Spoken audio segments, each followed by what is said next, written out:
All right. Bloodworks Live Studio. How we feeling, Portland? We feeling good? It's Wednesday. I feel like, and we had a holiday on Monday. I'm just like all over the place. I don't know how you guys are feeling. But I'm so glad you're here. We're very excited to have Mahalia with us for a quick, interview, a performance. She's going to do a meet and greet with you guys. But you got to, give her some love so she'll come out here. All right? So make some noise for Mahalia! Woo! Hello, darling. How are you? Good, how are you? I'm doing wonderful. Thanks for being with us. Thank you for having me. Oh, it's our pleasure. So I wanted to start this new thing in 2020, and you're going to be the first person I do this with, so hopefully you're down. Okay. So I want to start off our conversation with a peak and a pit of your day. Have you ever done that before? No. Like your peak. Like what was the highest moment of your day? Today. Yep. And what was, I guess, the not so cool moment of the day? Ooh. So my peak of today, I think I just had a green tea. Okay. And I had... So I'm British and I know that we drink a lot of tea. Yeah, it's literally right there with my lip gloss on. So the thing about meet and greet, right, so basically I stopped drinking coffee like 7 months ago. What? I know. So I stopped drinking coffee and I used to drink like 4 or 5 cups a day. So I used to love coming out here because, you sit in a diner and they go, can I give you... And I'm like, yeah, give me a top All up. of it. So I love coffee. And when I gave up coffee, I was really finding it hard. This is so stupid. I'm sorry. This is silly. But the little things make me really happy. So I gave up coffee and I'm thinking, right, what can I drink that's not going to hurt me, but give me some buzz. Yeah. And then I found green tea. There we go. And so now when I get my green tea in the day, I'm like, ready to go. Exactly. So that was my peak, which sounds really sad. It's also a peak to be here and be sat here with you guys and be in Portland. I love Portland. But yeah, the last time I came out here, I literally went home saying that I was going to move to Portland. Well, we would love to have you, please. And then my pit, is that the one? My pit, you know what? Being totally honest, I actually had a real knock today. I woke up this morning and so first of all, I'm jet lagged. So I've been out here now for like 5 days and I'm still trying to catch up. Yeah. Mm-hmm. But I go to New Zealand on Friday. So a part of me is like, there's absolutely no point in catching up because I'm about to absolutely lose Cross the international date line and all that crazy stuff. But this morning I woke up thinking that I was in my bed at home. And when that happens, it rarely happens, but sometimes with the lag, it happens. And I woke up this morning, genuinely, I had my little teddy bear and I was like, where am I? And I had a full-blown 3-hour panic attack? No. Oh. No, but I was really weepy and I was genuinely, for the first time in maybe 2 years, really homesick. Yeah. And I don't really get homesick. So this morning was kind of rough. I had a pit this morning, definitely. Well, we're going to try and make this feel as much like home for you as possible. I mean, the rain is probably helping. Totally helping. I stepped off the plane woo, I might as well be in London. Yeah. Well, awesome. Let me think what my peak is. Definitely you being here. Oh, I love that. And everyone here, I'm sure that's their peak as well. I mean, we've been getting blown up for meet and greets to have you. So we're very, very gracious that you're here. So thank you. My pit, I currently have heartburn. So really? I'm going to have to eat some Tums after this. You have it right now? Oh, yeah. Oh, whatever I have for lunch is just sitting right here. So fun fact for everybody. Definitely going to be chewing on some Tums after this. Oh my God. I currently have heartburn. So let's talk music. Yes. Your debut album, Love and Compromise, is out now. It is. Congratulations. Thank you. You're welcome. And you are currently on this single with LMA, or I should say LMA is currently on this single with you. What you did. What version did you grow up on? Because it's a sample. It's a sample. And I wanna see which one you kind of listened to. So I obviously grew up knowing Cameron. Right. And knowing the old boy. Exactly. Yeah. But my mum reminded me that she would have played me Rolls Royce when I was a kid. So I think, if I'm being honest, probably Rolls Royce, but in my music, most memorable. Exactly, it was definitely Cameron because that was the thing in school. So the Rolls Royce was also covered by Mary J. Blige. Yes. I don't know if you guys knew that, but the I'm Going Down song. I found that out 2 months ago. Yeah. I literally had never. Isn't that wild? Yeah. So yeah. So fun music facts for you today.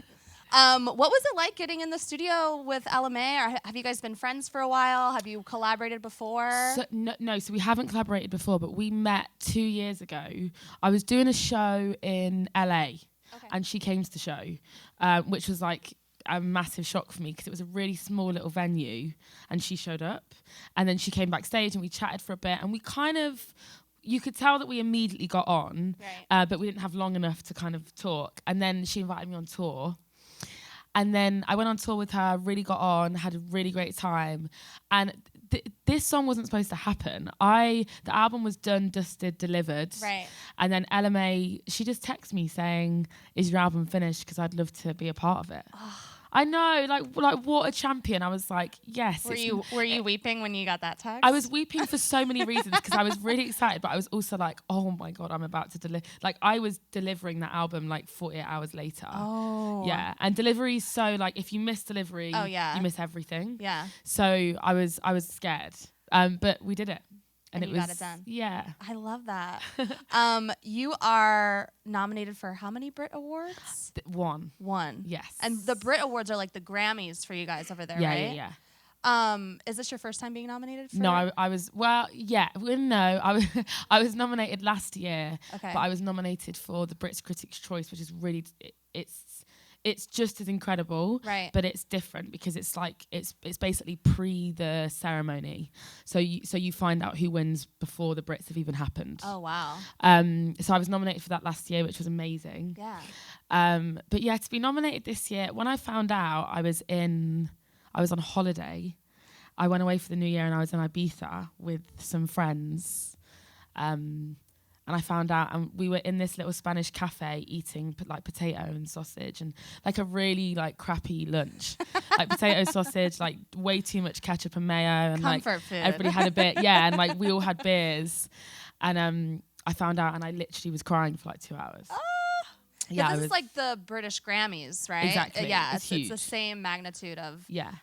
Wow, that's great. Yeah, but I think it was also just the actual category itself, because I think, you know, I actually wasn't expecting to get a nomination, but if I had have done, in my head I thought maybe I'll be in Best Newcomer or maybe like Best New Artist, or so to be in the Best British Female with all of those women, for me is like mind blowing. It's like Charlie XCX, exactly. Mabel, FK Twin. Yes, yeah, love it. Do you know what you're wearing yet? Absolutely not. I don't know what I'm wearing most days. Like hours before she hits the red carpet or whatever color carpet it is. Oh yeah, I put it together, no problem. I was going through some articles about you, and this one headline caught my eye, and I thought it was hilarious. Wow. I think it was off like BBC, and I'm gonna read it verbatim here. Mahalia, the singer drunk dialing her way to fame. And I was like, I'm clicking on that. And I think they were talking about your single Sober. Yes. And that's obviously about like an ex and like going through that and like all that stuff. Talk us or kind of give us the vibe on how you kind of get those emotions out on paper or turn it into art. Because for me personally, when I go through a breakup, I'm just like shut down. Okay, I get that. I am like that too sometimes. I promise you that I actually don't know. And sometimes songs will come out of me and I'll like, after I've done it, it's almost like being drunk. It's like after I've done it, I'm like, wait, I don't even know how that happened. Right. I don't know. I've definitely always been an oversharer. Okay. So when I was a kid, one of my most amazing stories in my head is when I was 13, I really liked this boy at my school. And this is like maybe like the second or third song that I'd ever written. And it was called Marry Me. And we were having a Friday show and tell. And it was an assembly. And bearing in mind, there's like 300 kids in my year. So there's 300 kids in this room. And I've decided in my 13-year-old brain that it's a smart idea to get up on stage with my guitar and go, I'm singing this song for, and then play Marry Me. And I, you know, as much grief as I got after it. The courage. And I still really thrive off that moment. I really loved having that. I love the shock factor. And I love the fact that, you know, like if I'm being negative or positive or loving or hateful about somebody, normally a guy, I kind of love that I get to share that. And I love because I don't, like there's this massive thing around me and like hating men. And I find it so crazy because I'm like, I totally love guys. Like I just happen to have had some really bad ones in my life. But you gotta, send that warning out to everybody else. I know, yeah, but no, I just genuinely, in answer to your question, sorry, I really just love songwriting, and I love putting my feelings in somewhere and like putting them there, and also sharing them. I love the fact that other people could possibly relate to them. And people, absolutely, and people can kind of like get through what they're getting through. Yeah, I love that. Your pain. So thank you for sharing that. So after this, you're off to New Zealand, Australia for a tour, right? Yeah. What else is on the way from you before we wrap up and get into some music? So then I get home, and I'm home for 3 months. Wow. Which, that's the longest, right? That you've been home in a while. Like for me, that's like 3 years. Yeah. And just the idea of like being in one place for 3 months, seeing my family is a massive thing because I haven't seen them in a while. And just I need to start writing again. I just came out of a relationship, so I've got like a year of backed up stuff that needs to come out of me. I can't wait for that.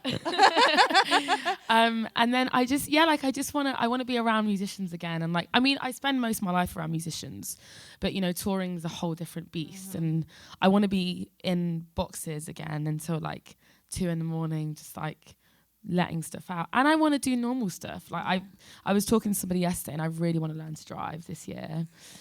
I know, but it's like, I was saying to you earlier, it's like for me, I need to learn to drive so that whenever I'm in situations with guys, I can get myself out of them without having to stand on people's doorsteps booking Ubers. Yeah.